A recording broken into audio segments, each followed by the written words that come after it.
Hello. So very good morning. मैं हूं देवी सिंह और आप सभी का स्वागत है श्री यथार्थ है इसमें। आज हम करंट के एक मुद्दे को लेकर आए हैं S400। और ये S400 इस वजह से भी जो है महत्वपूर्ण हो जाता है क्योंकि यही हमारा जो है डिफेंस सिस्टम जो है ना, जो पाकिस्तान के जो मंसूबे थे उनको जो है निस्तनाबूद कर दिया है। तो इस वजह से ये ज़रूरी इम्पोर्टेंट हो जाता है कि S400 के बारे में हम थोड़ा सा डिटेल से समझने का प्रयास करें। ये कैसा जो है ना एयर डिफेंस सिस्टम है। देखो बेटा, अगर बात करते हैं S400 जो है मिसाइल सिस्टम की, तो इसको जो है ना रसिया ने यानी रूस ने क्या किया कि रूस के द्वारा ये बनाया गया है। रूस की एक कंपनी है अल्मास केंद्रीय डिज़ाइन ब्यूरो, उसी ने 1990 के डिकेड में इसको क्या किया, विकसित किया। और ये दरअसल जो एक ऐसी विमान भेदी मिसाइल जो है प्रणाली है, विमान भेदी मिसाइल प्रणाली है। इसमें इस S400 को वेरी फर्स्ट टाइम 2007 में ये सर्विस देने लगा, किसको? रसियन डिफेंस सिस्टम को। भाई जो रसिया में ही ये बनता है, और मैंने आपको बताया कि अल्माज जो केंद्रीय ब्यूरो है वहाँ की, तो वही डिज़ाइन केंद्रीय ब्यूरो वही बनाती है। और ये सर्विस में आ जाता है 2007, रूस को सर्विस में देने लगता है। इसके बाद धीरे धीरे जो रूस क्या करता है कि इसका जो है ना ट्रेड करने लगता है, व्यापार करने लगता है। इसने जो है ना फिर कई देशों को दिया, 2014 में जो है ना चाइना को भी दिया। और चाइना को दरअसल जो है ना S400 ना दे करके S300 दिया। क्या दिया? S300। पैसा तो S400 का लिया, लेकिन दिया क्या? S300। सबसे जरूरी बात होती है कि ये विकास क्यों हुआ इसका। अरे कोई तो वजह हुई होगी कि क्यों विकास किया गया। भाई उसके पीछे तो वजह होती है ना। देखो हुआ क्या कि आपको पता है कि कोल्ड वार का जब टाइम चल रहा था, तो एक तरफ रसिया है और एक तरफ जो है ना बाइपोलर है, कि एक तरफ रसिया है एक पोल पे, और एक पोल पे जो है ना क्या है, अमेरिका है। दोनों पे एकदम तनातनी है। तो उस दौरान आप देखोगे कि अमेरिका खूब लॉन्ग रेंज मिसाइल बना रहा है, लंबी लंबी बढ़िया बढ़िया मिसाइल बना रहा है। अब उसी समय रसिया मिसाइल नहीं बना पा रहा, तो रसिया ने क्या किया, उसने डिफेंस सिस्टम जो है ना डेवलप करना शुरू किया। S200 भी उसके पास जो है ना बहुत पहले उसने बना लिया, S100 बनाया। इसके बाद ये जो हमारा एडवांस वर्जन है, अब तो उसने S500 बना लिया है। 2030 तक हो सकता है इसकी भी बिक्री शुरू कर दे। तो इस समय जो हमारे पास S400 है, ये सबसे एडवांस वर्जन है। आप ये कह सकते हो कि ये जो है ना अमेरिका के थर्ड से भी क्या है, अमेरिका के थर्ड से भी बेहतर है। तो थोड़ा सा इसके बारे में जान लो कि ये जो S400 जो है, ये रूस के द्वारा क्या है, विकसित एक जो है मोबाइल, यानी मोबाइल का मतलब ये मोबिलिटी से है यहाँ, तो ये सतह से हवा में मार करने वाली मिसाइल प्रणाली है, यानी सरफेस टू एयर। तो सतह से क्या करना है, ये क्या करेगी, सतह से हवा में मार करेगी। तो सतह से हवा में मार करने वाली मिसाइल प्रणाली है। ये किसको किसको मार सकेगी? ये विमानों को मार सकेगी, ड्रोन को मार सकेगी, क्रूज मिसाइल को मार सकेगी, बैलिस्टिक मिसाइल को मार सकेगी, और अलग अलग प्रकार के जो हैं जो हवाई लक्ष्यों को टारगेट करेगी और उनको नष्ट कर देगी, निस्तनाबूद कर देगी। और इसी वजह से आप देखो कि तुर्की और चीन के द्वारा जो दिए गए ड्रोन थे, उस ड्रोनों के माध्यम से पाकिस्तान ने बहुत हमले किए हम पर दरअसल वो सफल नहीं हो पाया। हमने जो है उनको क्या, वहीं हवा में ही मार गिराया। तो वो किसकी दम से मार गिराया भाई? ये S400 की दम से, S400 की दम से। तो इतना ये एडवांस लेवल का है। अब देखो S400 की मारक क्षमता की बात करें तो हाइट में ये 30 किलोमीटर की ऊंचाई और 400 किलोमीटर तक जो है ये क्या कर सकता है, ये मार सकता है। और ये अलग अलग प्रकार की मिसाइलों के साथ एक साथ 36 लक्ष्यों पर जो है टारगेट पर हमला कर सकता है। एक और बात, S400 में देखो ये टारगेट है इसका। एक और इसमें खास बात है कि यह एयर डिफेंस सिस्टम को कहीं भी मूव करना बहुत आसान है। इसको आप कहीं भी मूव कर सकते हो, क्योंकि इसे जो है 8x8 का जो लॉन्ग रेंज जो एक ट्रक पर माउंट किया जाता है। और S400 को जो है नाटो के द्वारा SA-21 जो है ग्लोबल रेंज का एक डिफेंस मिसाइल सिस्टम भी कहा जाता है। भारत में इसको सुदर्शन चक्र के नाम से भी हम जानते हैं, जैसे छोटे एग्जाम में ये पूछ भी सकता है। एक और इंपॉर्टेंट बात कि S400 -50 डिग्री से लेकर के ये 70 डिग्री के तापमान में जो है काम करने के लिए सक्षम है। इसमें टेम्परेचर का भी मतलब खराब से खराब जगह आप जो है ले जाओ, बहुत अगर वर्स्ट कंडीशन है, मान लो कि जैसे हमें जो है ना हिमालय में उधर लगाना है, लद्दाख में लगाना है, तो टेम्परेचर एक बार बहुत नीचे चला जाता है, तो हम इसको वहां पर भी क्या कर सकते हैं, तैनात कर सकते हैं। ठीक है। इसके साथ साथ एक और महत्वपूर्ण बात यहाँ पर जो सबसे इंपॉर्टेंट है, जब ध्यान दीजिएगा कि इस पूरे मैकेनिज्म, इस पूरे सिस्टम को समझने का प्रयास करो। देखो कैसे ये काम करता है S-400। ये सबसे पहले जानो कि ये डिफेंस सिस्टम है। डिफेंस सिस्टम का मतलब कि मान लो कि दो व्यक्ति हैं, एक क्या कर रहा है, एक जो है ना वार कर रहा है, तो दूसरा उसको डिफेंड कर रहा है। तो ये जो है ना S-400 बेटा डिफेंस सिस्टम है। अब ये काम कैसे करता है, सबसे पहले जो है ना यहाँ पर अगर बात करें तो सर्विलांस रडार होता है। सबसे पहले जैसे अगर मान लो कि एक सर्विलांस रडार है, यहाँ पर जरा देखो, यहाँ पर मेंशन होना चाहिए सर्विलांस रडार होगा, दिखाते हैं हम आपको। जैसे हाँ यहाँ पर देखो आप, ये तो ये आपका सर्विलांस रडार है। इधर सर्विलांस रडार को क्या हुआ, यहां पे देखोगे कि सिग्नल पहुंचे। इसकी जो क्षमता है सर्विलांस रडार की, किसी भी टारगेट को 600 किलोमीटर की दूरी से क्या कर सकता है, ये डिटेक्ट कर सकता है। और एक साथ ये 80 टारगेट को देख सकता है। सोचो एक साथ अगर 80 जगहों से हमला किया जा सकता है तो डिटेक्ट करके उसको क्या है, उन टारगेट को देख सकता है। ये क्या करेगा, ये जाके तुरंत फायर कंट्रोल को क्या करेगा, ये देखो ये फायर कंट्रोल को क्या करेगा। अब यही मान लो, सबसे पहले इसे समझो, ये यहां पर बना दिया है हमने, ये है आपका रडार, ठीक है। अब ये रडार डिटेक्ट किया, ये सर्विलांस रडार है, इसने क्या कहा, फायर कंट्रोल को कमांड दिया। फायर कंट्रोल को इसने कमांड दिया, और फायर कंट्रोल को इसने कमांड दिया, और यही फायर कंट्रोल जो है लॉन्चर को कमांड दिया। किसको, लॉन्चर को। और लॉन्चर को जब कमांड मिला तो यही लॉन्चर जाके क्या है, मिसाइल क्या किया, ये छोड़ने लगा, मिसाइल छोड़ने लगा। ध्यान रखिएगा। और जब ये मिसाइल छोड़ेगा, टारगेट को टारगेट करेगा, जरा समझिएगा, ये टारगेट को टारगेट करेगा, तो एक्चुअल में टारगेट को हिट किया है या नहीं किया है, ये कहां से पता चलेगा। तो ये दरअसल जो है एक होता है कमांड पोस्ट। तो जो कमांड पोस्ट होता है, कमांड पोस्ट जो है रिसीवर, एक्चुअल में जो ये रिसीवर रडार होता है कि टारगेट हिट किया या टारगेट को हिट किया या नहीं किया, तो ऐसे पता चलेगा। ये ध्यान रखिएगा। अब टारगेट डिटेक्शन जैसे मैंने बताया S-400 की, तो भाई 600 किलोमीटर है। ऑपरेशनल रेंज है ये 40 से 400 किलोमीटर की ऑपरेशनल रेंज है। हाइट इसकी भाई 30 किलोमीटर की ऊंचाई तक जो है क्या करेगा, डिटेक्ट करेगा।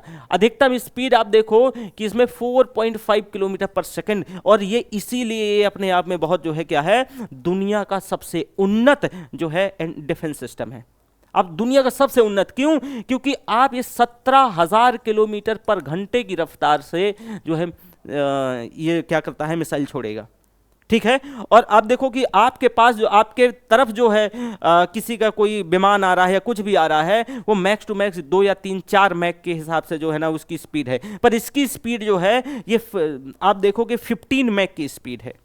तो स्पीड पे ही ये क्या कर लेगा कि काउंटर बैलेंस करके कि भाई आप खुद सोचो ना, और एक साथ ये दो क्या कर रहा है, 2 मिसाइल जो है लॉन्च कर रहा है। तो ये इसका जो है ये सिस्टम है, मैकेनिज्म।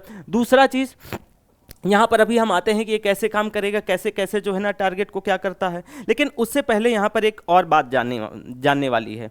2019 में हमको 5 रेजिमेंट मिलती हैं। क्या है, 2019 में हमको 5 रेजिमेंट मिलती हैं। उसमें उस समय ये कयास लगाए गए कि 2 रेजिमेंट हम पाकिस्तान की तरफ लगा देंगे, 2 चाइना की तरफ लगा देंगे, एक दिल्ली वाले जो है जो क्षेत्र है उसमें हम जो है एक रेजिमेंट को क्या कर देंगे, सेट कर देंगे। अब दरअसल एक रेजिमेंट में 2 बैटरी होती है, एक रेजिमेंट में 2 बैटरी होती है, और एक बैटरी में 4 लॉन्चर होते हैं, और एक लॉन्चर में 4 मिसाइल होते हैं। जरा यहाँ पर देखने का प्रयास करो, यहाँ पर मैंने जो है चीज़ें सेट करी हैं। देखो भाई ये क्या है, ये 4 मिसाइल हैं 4 कनस्तर आप कह लो, ये ये देखो, ये और ये। तो ये मैंने क्या बताया कि भाई एक लॉन्चर, भाई एक ये लॉन्चर हो गया, एक लॉन्चर में क्या है, 4 मिसाइल हैं, एक लॉन्चर में 4 मिसाइल हैं। इसके साथ साथ अगर आप देखोगे कि एक बैटरी में 4 लॉन्चर हैं, इन पूरे को एक बैटरी कहा जाएगा। क्या कहा जाएगा, एक बैटरी कहा जाएगा। और एक जो रेजिमेंट है तो उसमें 2 क्या होंगे, 2 बैटरी होंगे, तो ऐसे मिलाकर के 2 बैटरी हो जाएंगे। तो ये पूरा सिस्टम है। तो हमने 5 रेजिमेंट क्या किए थे, रसिया से लिए थे। कितने? 5 रेजिमेंट लिए थे। ठीक है, अब ये काम कैसे कर रहा है ये तो आप जान ही गए। अब एक और महत्वपूर्ण बात, जैसे कि देखो ये परिचालन हेतु तैनात विश्व में आधुनिक सबसे खतरनाक लंबी दूरी का ये जो है ना कि सरफेस टू एयर मिसाइल है, जिससे अमेरिका के द्वारा विकसित terminal high altitude area defence या थर्ड जिसको कहते हैं उससे भी बेहतर या उससे भी उन्नत माना जाता है।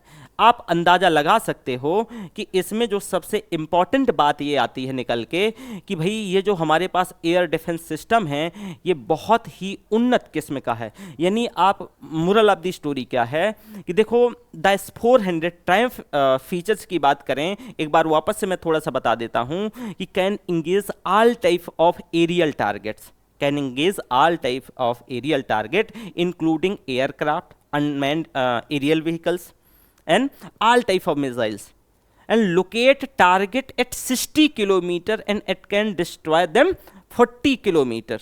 टारगेट को सेट करेगा भाई, डिटेक्ट करेगा कितना 600 किलोमीटर और ये आपको जो है ना डिस्ट्रॉय कर सकता है 400 किलोमीटर और अप टू जो है एल्टीट्यूड इसकी 30 किलोमीटर क्या है रेंज है। The system can engage multiple target simultaneously, एक साथ क्या करेगा कि एक से अधिक टारगेट कर सकेगा।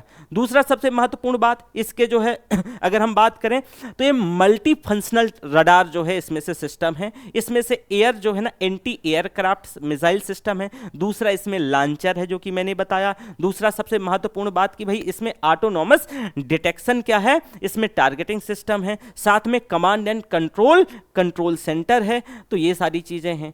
तो इसी के चलते हम क्या हो गए कि हम जो है हमारे यहाँ कोई भी वैसा बहुत जान माल का खतरा नहीं हुआ, जान माल का नुकसान नहीं हुआ। ठीक है, तो S-400 के बारे में जो भी पॉसिबिलिटी थी वो मैंने आपको बता दिया है कि इसमें से क्या क्या किया जा सकता है, क्या क्या पढ़ा जा सकता है। उससे भी इम्पॉर्टेंट बात और मैं आपको बताने वाला हूँ, S-400 से भी ज़्यादा महत्वपूर्ण बात वो ये कि देखो 2019 में खास करके जब जो है मोदी जी दूसरे फेज में आते हैं तो एक तो S-400 इसको लेके आते हैं और एक S-400 टाइप का कुछ जो है ना बिना बताए अपनी एजेंसियों को तैयार करते हैं और उस S-400 के बारे में वो पता नहीं चलता है S-400 कैसा है, पर वो इतना अज्ञात है और वो चुन चुन के लोगों को मार रहा है। लोगों को नहीं कहेंगे, जो है ना आतंकियों को कहेंगे। जैसे अभी एक लेटेस्ट परसों नहीं कल ही का है कि आप देख रहे हैं यहां पर ये तो पाकिस्तान में एक लश्कर का आतंकी सैफुल्लाह जो है ना खालिद मारा गया है और ये जो सैफुल्लाह खालिद है ना ये 3 बड़े हमलों का साजिश करता था, मास्टरमाइंड था 3 बड़े हमलों का।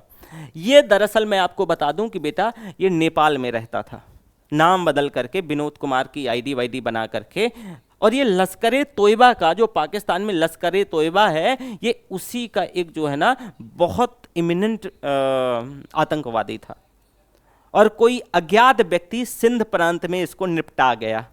आप 5-7 सालों से देख रहे होंगे कि जो बड़े बड़े जो हैं क्या हैं कि टारगेट्स हैं, आप उन्हें देख रहे हो कि जैसे कि आतंकवादी हैं, कोई ना कोई कहीं ना जाके बस यही पता चलता है कि एक अज्ञात व्यक्ति आया और निपटा के चला गया।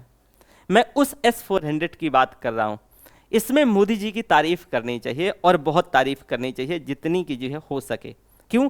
क्योंकि देखो यहाँ तो खर्चे भी कम है और चीज़ें जो है हम पहले ही वहीं क्या कर सकते हैं उसको जो है ना न्यूट्रल कर पा रहे हैं, क्योंकि हमारे देश में आने से पहले ही हम उसको न्यूट्रलाइज कर रहे हैं और ये बहुत बड़ी चीज़ है और ये एक दिन में डेवलप नहीं हुई होगी। लेकिन हाँ, हम जो है अगर हम बात करें तो इसको या प्रधानमंत्री जी या हमारी एजेंसीज या भारत सरकार इसको कभी नहीं जो है और स्वीकारेगी, क्यों कभी नहीं स्वीकार सकती है, लेकिन ये सबको पता है। और आपको याद होगा कि कनाडा से इस बात को लेकर के हमारी काफ़ी कुछ जो है ना खींचातानी भी हो गई थी। पाकिस्तान में बहुत सारे आतंकी ऐसे मारे गए और होना भी चाहिए, आतंकियों का सफाया ऐसे जरूरी भी है, तो इसको लेकर के भी थोड़ा सा ध्यान देने वाली बात है। अब जैसे कि मैं आपको बताऊं कि इनको कौन मार रहा है, तो देखो सार्वजनिक तौर पे प्रमाणित है नहीं है कि इनको कौन मार रहा है, पता नहीं है। अब ऐसे कई संभावनाएं हैं। एक तो कि कई बार ऐसा होता है कि अगर जैसे इंटरनेशनल प्रेशर होता है तो देश में वहाँ की खुद इंटेलिजेंस एजेंसी जो है ना बड़े बड़े जो टारगेट्स होते हैं उनको शट डाउन कर देती है।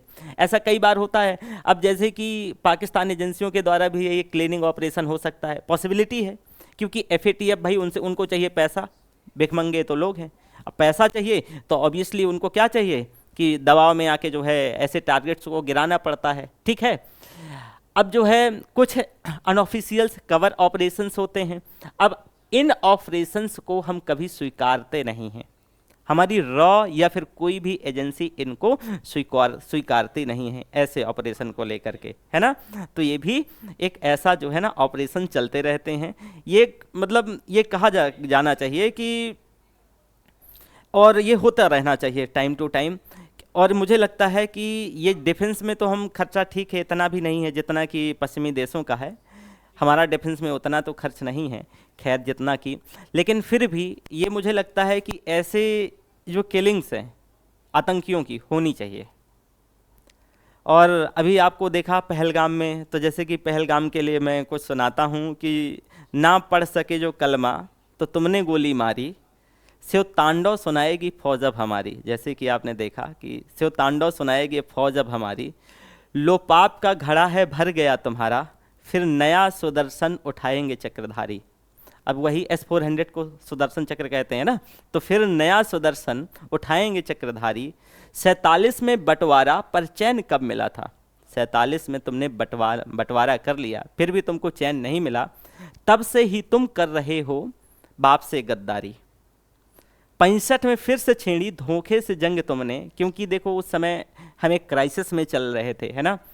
तो 65 में फिर से छेड़ी धोखे से जंग तुमने, और ताशकंद में तो बन गए थे फिर से भिखारी। ताशकंद जब फिर जो है एग्रीमेंट हुआ, और वहाँ फिर देखो 71 की सर्द रातें तुमको तो याद होंगी। 71 में फिर हमारा जो है ना, और हमने बंगला बट अलग कर दिया है ना, तो 71 की सर्द रातें तुमको तो याद होंगी, हमने बना के बंगला ठोकर तुम्हें दे मारी। हमने बांग्लादेश बना दिया। कारगिल के बर्फों में फिर से छल किया तुमने, 1999 में फिर ये छल करता है पाकिस्तान। तो कारगिल के बर्फों में फिर से छल किया तुमने, फिर तुम पीठ दिखा के भागे और भई विजय हमारी। इसके बाद पठानकोट उरी में तुम बन के आए गीदड़। फिर इसके बाद देखो पठानकोट में उरी में हमला होता है, तो पठानकोट उरी में तुम बन के आए गीदड़, पुलवामा तलक कायरता थी जारी तुम्हारी, पुलवामा तलक कायरता जारी थी तुम्हारी। पहलगाम में अधर्मियों तुम धर्म पूंछ मारे, पहलगाम में अधर्मियों तुम धर्म पूंछ मारे, सिंदूर की ललकार है अब हमारी बारी। अब हमने जो है सिंदूर ऑपरेशन चलाया और हमने जो है ना न्यूट्रलाइज किया, है ना, बड़े बड़े 9 जगह न्यूट्रलाइज किया।